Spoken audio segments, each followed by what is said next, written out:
Students, carbohydrates में अब जो आपके पास लास्ट बच गया that is disaccharides and polysaccharides. ठीक है, जब हमने क्लासिफिकेशन की थी स्टूडेंट्स कार्बोहाइड्रेट्स की, तो आपको बताया गया था कि जो कार्बोहाइड्रेट्स होते हैं they are classified into 3 categories. एक थी आपकी मोनोसैकेराइड, राइट, जो हमने डिस्कस कर ली है, राइट, ग्लूकोज और फ्रक्टोज जिसमें आए वो मोनोसैकेराइड्स थे। दूसरी कैटेगरी थी ओलिगोसैकेराइड्स की और तीसरी कैटेगरी थी पॉलीसैकेराइड्स की। तो अब हमने डिस्कस करने हैं oligosaccharides and polysaccharides.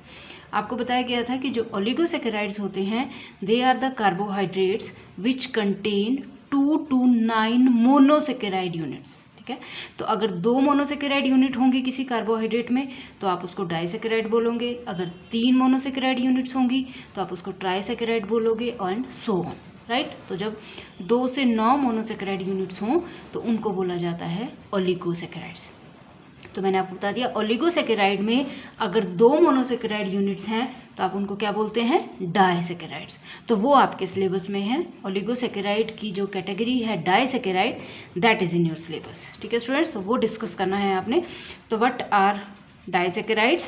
Disaccharides contain 2 monosaccharide units joined together by glycosidic bond and on hydrolysis they give these 2 monosaccharide units. ठीक है स्टूडेंट्स, तो डाइसैकेराइड्स वो कार्बोहाइड्रेट्स हुए जिनमें आपके पास 2 मोनोसैकेराइड यूनिट्स होंगी और जब आप इनकी हाइड्रोलिसिस करते हो डाइसैकेराइड्स की तो वो ऑन हाइड्रोलिसिस उन मोनोसैकेराइड यूनिट्स को रिलीज कर देते हैं। ठीक है स्टूडेंट्स, तो डाइसैकेराइड्स में आपके सिलेबस में 3 हैं, सुक्रोज, माल्टोज एंड लैक्टोज। ठीक है, ये 3 आपने करने हैं, सुक्रोज, माल्टोज एंड लैक्टोज। तो स्टूडेंट्स यू कैन सी, आपको पहले बता दिया these are disaccharides, that means इनमें कितनी मोनोसैकेराइड यूनिट्स होंगी, 2।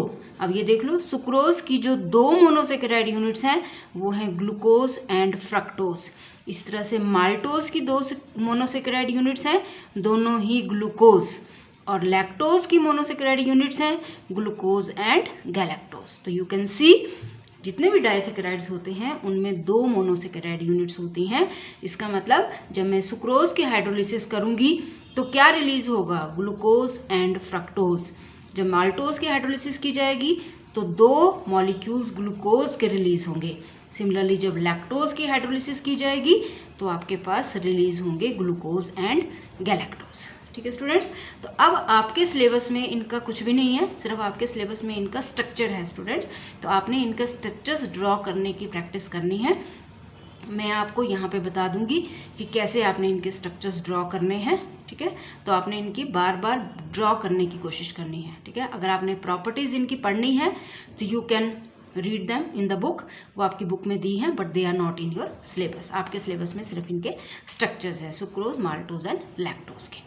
सबसे पहली चीज हम सुक्रोज करेंगे स्टूडेंट। ठीक है, सुक्रोज का स्ट्रक्चर करेंगे, लेकिन उससे भी पहले मैं एक चीज जो आपको बताना चाहती हूँ वो ये है कि मैंने जब आपको डाइसैकेराइड्स बताए तो मैंने आपको ये बोला disaccharides are the carbohydrates which contain 2 monosaccharide units joint together by glycosidic bond. तो स्टूडेंट्स पहली चीज तो आपको ये क्लियर होनी है कि जो आपके डाइसैकेराइड्स होते हैं या जो भी ओलिगोसैकेराइड्स हैं उनमें कैसा बॉन्ड होगा, ग्लाइकोसाइडिक बॉन्ड। तब एक मोनोसैकेराइड यूनिट दूसरी मोनोसैकेराइड यूनिट से ज्वाइन होगी by a bond which is called glycosidic bond. जैसे सुक्रोज में ग्लूकोज और फ्रक्टोज आपस में कैसे जुड़े होंगे, by glycosidic bond.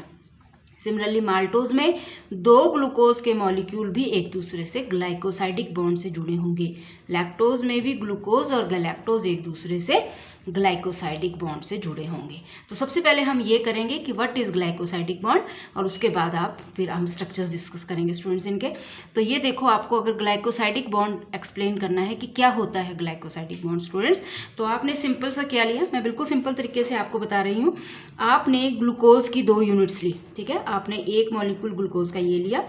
I have drawn Howarth projection formula. ठीक है, एक ग्लूकोज का हॉवर्थ प्रोजेक्शन फॉर्मूला बनाया और कौन से ग्लूकोज का बनाया स्टूडेंट्स मैंने, अल्फा ग्लूकोज का, राइट। यू कैन सी जब H ऊपर को है OH नीचे है, ठीक है, जो आपको पहले बताए हैं कि कैसे बनाने हैं।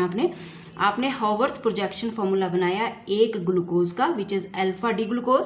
सिमिलरली आपने हॉवर्थ प्रोजेक्शन फॉर्मूला बनाया एक और ग्लूकोज का जो भी है अल्फा ग्लूकोज, ठीक है। तो दोनों ही अल्फा यूनिट्स लिए आपने ग्लूकोज की और आपने बनाए इनके हॉवर्थ प्रोजेक्शन फॉर्मूला।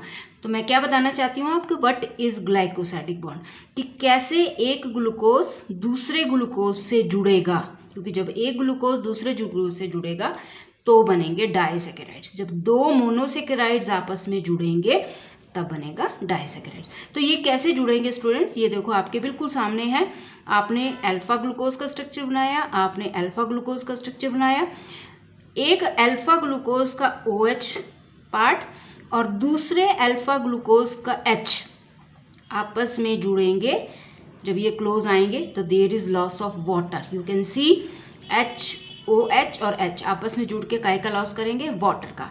इसका मतलब जब दो मॉलिक्यूल आपस में क्लोज आएंगे तो there is loss of water, और ये कार्बन इस कार्बन से जुड़ेगा किसके थ्रू, ऑक्सीजन के through. You can easily see, ठीक है। ये भी कार्बन है विच इज कार्बन 1 और ये भी कार्बन है which is carbon 4। You can see this is 1 2 3 4 5 and 6। Similarly यहाँ पे भी ऐसे ही है 1 2 3 4 5 एंड 6।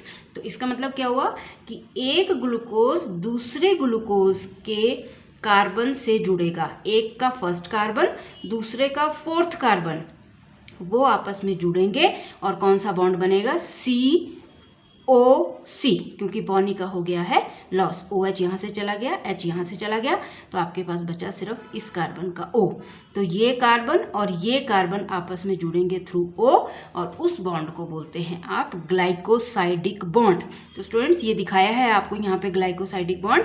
आपने दोनों मॉलिक्यूल दोबारा से लिखे, ठीक है। बस अब आपने क्या किया कि एक अल्फा मॉलिक्यूल को दूसरे अल्फा मॉलिक्यूल से जोड़ा थ्रू ऑक्सीजन, ठीक है।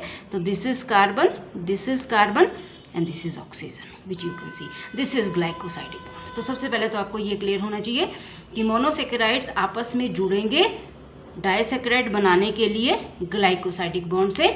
सुक्रोज में ग्लूकोज और फ्रक्टोज जुड़ेंगे, माल्टोज में 2 ग्लूकोज यूनिट जुड़ेंगी और लैक्टोज में ग्लूकोज और गैलेक्टोज जुड़ेंगे। होगा यही, ठीक है, होगा यही कि वाटर का लॉस होगा जब 2 मॉलिक्यूल क्लोज आएंगे और यहाँ पे एक बॉन्ड बनेगा विच इज कॉल्ड ग्लाइकोसाइडिक बॉन्ड, ठीक है। अब आपने करना है सुक्रोज का स्ट्रक्चर स्टूडेंट। तो आपने बस इसमें थोड़ा सा याद रखना है कि जब हम सुक्रोज के स्ट्रक्चर की बात करेंगे स्टूडेंट्स, तो सुक्रोज की यूनिट्स क्या बताई मैंने आपको, ग्लूकोज एंड फ्रक्टोज। तो ये आपको थोड़ा सा याद भी करना है, थोड़ा सा समझना भी है। सुक्रोज की यूनिट्स हैं ग्लूकोज एंड फ्रक्टोज, और आपने याद रखना है ग्लूकोज और फ्रक्टोज आपस में कैसे जुड़ेंगे, कार्बन 1 ग्लूकोज का और कार्बन 2 फ्रक्टोज का। स्टूडेंट्स ये ध्यान रखना है आपने, ठीक है।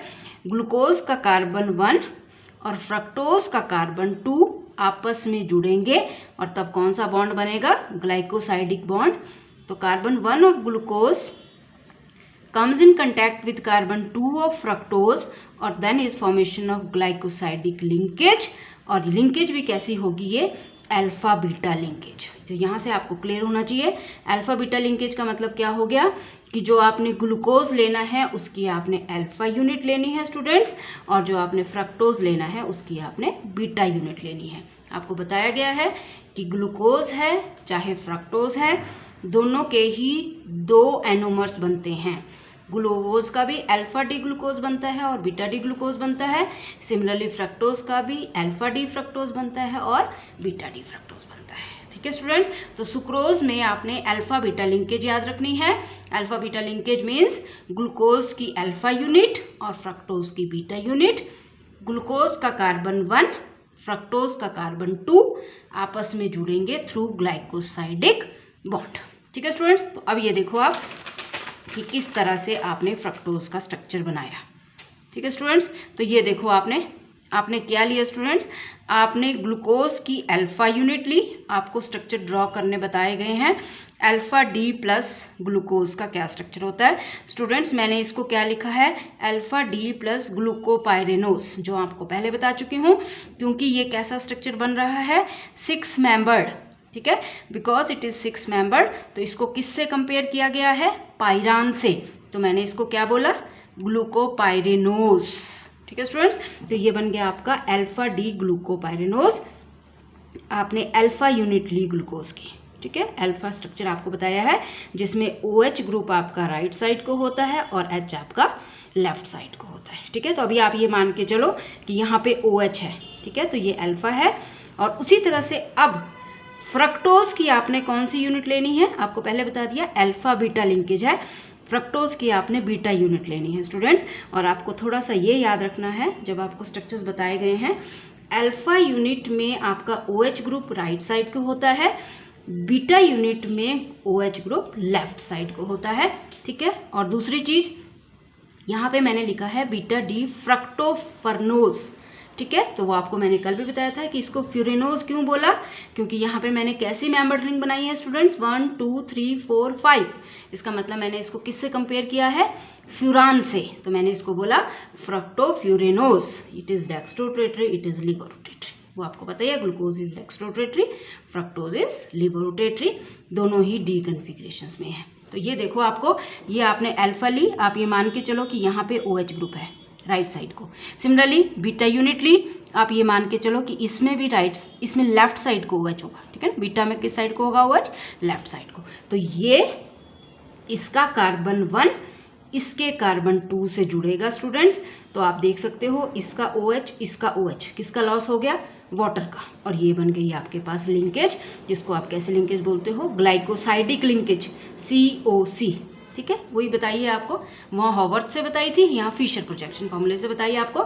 सिंपली आपने वाटर का लॉस किया, OH इधर था, OH इधर था, ठीक है। तो यहाँ से OH और यहाँ से H गया, वाटर का लॉस हो गया, और O जो बचा इसका वो इसके साथ जुड़ गया। दिस इज ग्लाइकोसाइडिक लिंकेज, ठीक है स्टूडेंट्स। तो अब आपने ये दिखा दिया, ये आपकी अल्फा यूनिट थी, ये आपकी बीटा यूनिट थी फ्रक्टोज की, अल्फा यूनिट थी ग्लूकोज की, दोनों आपस में जोड़ने हैं आपने, ग्लूकोज का पहला कार्बन और फ्रक्टोज का दूसरा कार्बन, जिसको क्या बोला आपने, अल्फा बीटा लिंकेज। वो आप समझ गए अल्फा बीटा क्यों बोला, क्योंकि ग्लूकोज की आपने अल्फा यूनिट लेनी है, फ्रक्टोज की आपने बीटा यूनिट लेनी है। लिंकेज कैसी है, कार्बन 1 ग्लूकोज का और फ्रक्टोज का कार्बन 2, ठीक है। तो ये आपका बन गया सुक्रोज का स्ट्रक्चर्स, ठीक है स्टूडेंट्स। अब देखो इसका अगर हॉवर्थ से दिखाना है आपने, तो स्टूडेंट्स बिल्कुल वही किया मैंने, अल्फा यूनिट ली ग्लूकोज की, हॉवर्थ प्रोजेक्शन फॉर्मूला बनाया ग्लूकोज का, ये फिशर था, फिशर प्रोजेक्शन फॉर्मूला। ग्लूकोज की अल्फा यूनिट का हॉवर्थ प्रोजेक्शन फॉर्मूला जो आपको बताए हैं कैसे बनाने हैं, आपने प्रैक्टिस करनी है इनको बनाने की। उसी तरह से आपने फ्रक्टोज का भी बनाना है हॉवर्थ प्रोजेक्शन फॉर्मूला, लेकिन ग्लूकोज की आपने अल्फा का बनाना है और फ्रक्टोज की आपने बीटा का बनाना है स्टूडेंट्स।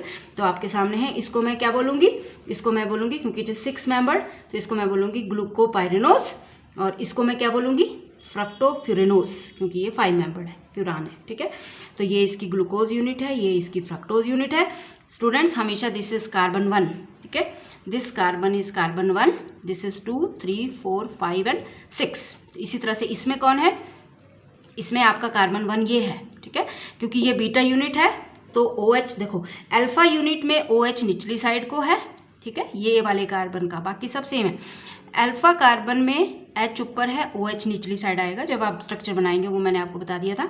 क्योंकि अल्फा यूनिट में OH राइट साइड को होता है, तो आपको बोला था जो लेफ्ट वाले हैं वो टॉप में आएंगे, वो मैंने पहले बता दिया आपको, ठीक है। तो आपने एक बार देख लेनी है उस स्लाइड को। अल्फा यूनिट में OH निचली साइड आता है, बीटा यूनिट में OH ऊपरली साइड जाएगा, ओके। तो आपको पता ही है OH और H जब आपस में जुड़ेंगे वाटर लगेगा, निकल जाएगा, और ये O बच जाएगा, ठीक है। इसका OH आपस में जुड़े, वाटर का लॉस हुआ, और H और OH आपस में जुड़ के वाटर बन गया और O बन गया, O बच गया, ठीक है। तो ये कौन सी लिंकेज बनी, COC, which is glycosidic linkage, ठीक है। तो आपने क्या किया, अल्फा बीटा, कार्बन इसका 1 इसका 2, ये देखो दिस इज कार्बन 1 तो दिस इज कार्बन 2। तो ये है आपका ग्लूकोज यूनिट, ये है आपकी फ्रक्टोज यूनिट, ये अल्फा है, ये बीटा है। अब इसमें आपने एक चीज़ जो याद रखनी है, आपको पता भी होना चाहिए, आपको हमेशा करवाया गया कि जितने भी मोनोसेकेराइड्स होते हैं या जितने भी डाइसेकेराइड्स होते हैं except sucrose, they are called reducing sugars, ठीक है। क्यों बोलते हैं उनको रिड्यूसिंग शुगर, क्योंकि वो फेलिंग सॉल्यूशन को भी रिड्यूस कर सकते हैं, वो टॉन्स रिएजेंट को भी रिड्यूस कर सकते हैं। तो जितने भी मोनोसेकेराइड थे they all are reducing sugar. अब डाइसैकेराइड्स भी रिड्यूसिंग होते हैं, सिर्फ किसको छोड़ के, सुक्रोज को छोड़ के। आपने एक्सपेरिमेंट भी किया है ये कि sucrose is called non reducing sugar. तो स्टूडेंट्स अब आप यहाँ देख सकते हो कि क्यों इसको आपने नॉन रिड्यूसिंग शुगर बोला। तो आप देखो यहाँ पे रिड्यूसिंग शुगर कब बनना था। अगर आपको ग्लूकोज की म्यूटा रोटेशन याद है तो आपको ये बताया गया था कि ग्लूकोज में म्यूटा रोटेशन होती है, ओपन चेन स्ट्रक्चर थोड़े टाइम के लिए बनता है, बहुत थोड़े टाइम के लिए बनता है, एकदम से कन्वर्ट हो जाता है अल्फा फॉर्म में या एकदम से कन्वर्ट हो जाता है बीटा फॉर्म में। तो क्या होती है चेंज, स्पेसिफिक रोटेशन। ठीक है, तो ये जो चेंज होता है स्पेसिफिक रोटेशन में दैट इज कॉल्ड म्यूटा रोटेशन। ठीक है, तो बोलने का मतलब क्या है कि आप ये बोलते हो कि ग्लूकोज को आप रिड्यूसिंग शुगर बोलते हो। क्यों बोलते हो उसको रिड्यूसिंग शुगर, क्योंकि उसमें आता है फ्री OH ग्रुप। ठीक है, तो अब आप यहाँ देखो रिड्यूसिंग शुगर ग्लूकोज क्यों था, because of the free OH group, right. अब यहाँ पे देखो आप जो आपके एनोमेरिक कार्बन है, ठीक है, this is anomeric carbon, this is carbon. Fructose का एनोमेरिक कार्बन आपको कार्बन 2 है, पता है। ग्लूकोज का एनोमेरिक कार्बन कार्बन 1 होता है, वो आपको पहले बता दिया। अब यहाँ पे कोई भी फ्री OH ग्रुप नहीं है, क्योंकि इसका OH और इसका OH आपस में जुड़ के क्या बन गए, glycosidic bond, because there is no free OH group. तो इसकी वजह से ये कैसी शुगर बन गई स्टूडेंट्स, नॉन रिड्यूसिंग शुगर। ये ना तो फेलिंग सॉल्यूशन को रिड्यूस करेगी, ना टॉन्स रिएजेंट को रिड्यूस करेगी। और अब आप देख सकते हो इसकी एनोमेरिक कार्बन और इसकी एनोमेरिक कार्बन में किसी में भी फ्री OH ग्रुप नहीं है। इसका OH ग्रुप और इसका OH ग्रुप आपस में जुड़ गए, वाटर का लॉस हो गया और आपके पास बन गया ग्लाइकोसाइडिक बॉन्ड। क्योंकि किसी भी एनोमेरिक कार्बन के पास फ्री OH ग्रुप नहीं है, तो आपने इसको कैसी शुगर बोला, नॉन रिड्यूसिंग शुगर। क्योंकि अगर ये रिड्यूसिंग शुगर होती तो एनोमेरिक कार्बन में आपके पास फ्री OH ग्रुप बचना था। ठीक है, तो ये आपने देख लेना है। ये आपको मैंने स्ट्रक्चर बना के दिखा दिए हैं, ये आपने इनके स्ट्रक्चर्स बनाने की प्रैक्टिस करनी है स्टूडेंट्स। ठीक है, उसके बाद नेक्स्ट आपके पास है माल्टोज। अब माल्टोज का भी आपने इसी तरह से करना है, मैं पहले बता चुकी हूँ आपको। जब हम माल्टोज की बात करते हैं तो maltose is again D+ maltose, configuration D होती है, डेक्स्ट्रोरोटेटरी होता है। लेकिन इसकी 2 मोनोसेकेराइड यूनिट कौन सी होती हैं, ग्लूकोज, और दोनों ही प्लस ग्लूकोज। ठीक है, ग्लूकोज इज डेक्स्ट्रोरोटेटरी, तो 2 ग्लूकोज की यूनिट्स निकलेंगी माल्टोज में। जब आप इसके हाइड्रोलाइज करोगे, इसको हाइड्रोलाइज करोगे तो 2 ग्लूकोज की यूनिट्स रिलीज होंगी। ठीक है, अब इसमें लिंकेज आपने ये याद रखनी है कि कार्बन, दोनों ग्लूकोज की यूनिट्स हैं, ठीक है, लेकिन होगा क्या कि एक ग्लूकोज यूनिट का कार्बन 1 और दूसरे ग्लूकोज यूनिट का कार्बन 4।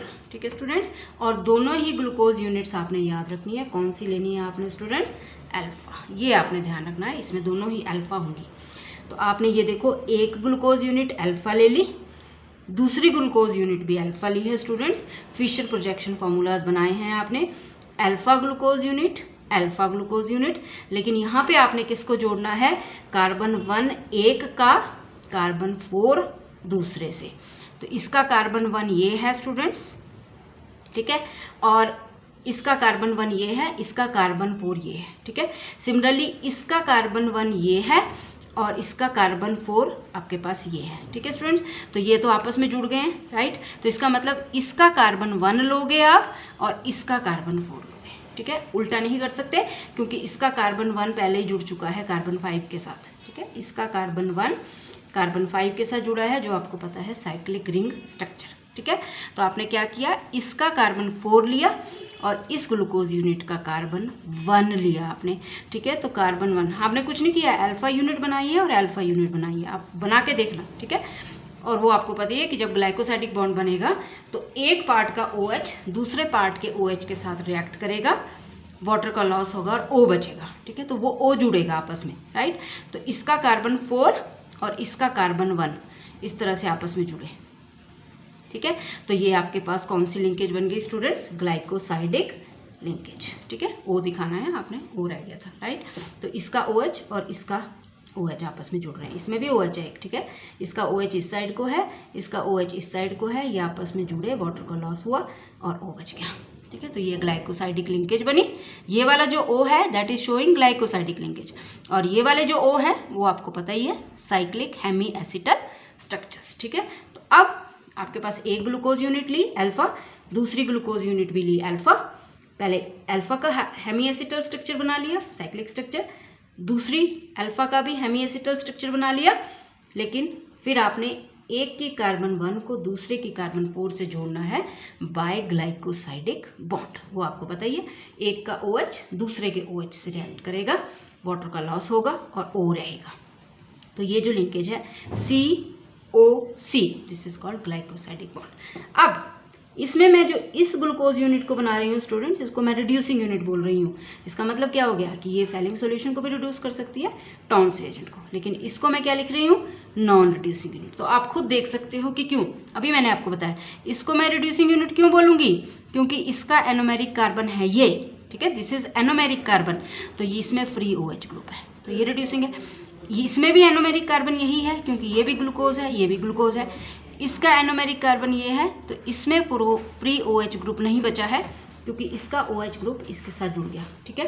कार्बन 1 का OH ग्रुप कार्बन 4 के साथ जुड़ के ग्लाइकोसाइडिक बॉन्ड बन गया। तो इसको मैंने रिड्यूसिंग यूनिट बोला because anomeric carbon is containing free OH group, लेकिन इसमें जो एनोमेरिक कार्बन है that is not containing free OH group, इसलिए ये बनी non reducing unit, this is reducing unit. ये बने फिशर प्रोजेक्शन फॉर्मूलाज, ठीक है। और दूसरे, अब अगर हावर्थ प्रोजेक्शन फॉर्मूलाज बनाओगे तो उसी तरह से आपने लिया, एक ग्लूकोज की अल्फा यूनिट ली, दूसरे ग्लूकोज की भी अल्फा यूनिट ली आपने, ठीक है। अब आपने थोड़ा सा बनाती बार ध्यान रखना है कि एक का कार्बन 1 दूसरे के कार्बन 4 से जुड़ेगा, ठीक है। तो इसका कार्बन 1 इसके कार्बन 4 से जोड़ूंगी स्टूडेंट्स, ये एक अल्फा ये दूसरी अल्फा, ठीक है। तो अब आप खुद देख लो, this carbon 1 is anomeric carbon, कब, जब ये फ्री था, ठीक है। लेकिन अब इसका एनोमेरिक कार्बन में फ्री OH ग्रुप नहीं बचा, वो इसके साथ जुड़ गया, लेकिन इस वाले ग्लूकोज यूनिट में there is free OH group, ठीक है। इस एनोमेरिक कार्बन में there is free OH group, तो इसको क्या बोलूँगी मैं, रिड्यूसिंग यूनिट, और इसको मैं बोलूँगी नॉन रिड्यूसिंग यूनिट। तो ये ध्यान से करना है आपने। रिड्यूसिंग यूनिट मीन्स जहाँ पे आपके पास एनोमेरिक कार्बन में फ्री OH ग्रुप बचे। तो ये जो स्टार है that is nothing but that is showing anomeric carbon, ठीक है स्टूडेंट्स। तो ये एनोमेरिक कार्बन है आपका, इसलिए इसको आपने स्टार से लिखा, लेकिन यहाँ पे आपका जो एनोमेरिक कार्बन था वो उसका OH ग्रुप खत्म हो गया, ठीक है। तो यहाँ पे क्योंकि फ्री OH नहीं बचा तो इसको मैंने नॉन रिड्यूसिंग शुगर बोल दिया, इसको मैंने रिड्यूसिंग शुगर बोल दिया, ठीक है स्टूडेंट्स। तो ये आपका माल्टोज का स्ट्रक्चर हो गया है। पहले आपने सुक्रोज का स्ट्रक्चर डिस्कस कर लिया। आई थिंक ये क्लियर होना चाहिए आपको कि कौन रिड्यूसिंग यूनिट है कौन नॉन रिड्यूसिंग यूनिट है, ठीक है। तो आपने देख लिया, सुक्रोज में आपने 2 फॉर्म्स लेने हैं, एक अल्फा लेनी है ग्लूकोज की, फ्रक्टोज की बीटा लेनी है, ठीक है। ग्लूकोज की आपने ग्लूकोपाइरेनोज लेनी है, फ्रक्टोज की आपने फ्रक्टोफ्यूरिनोज लेनी है।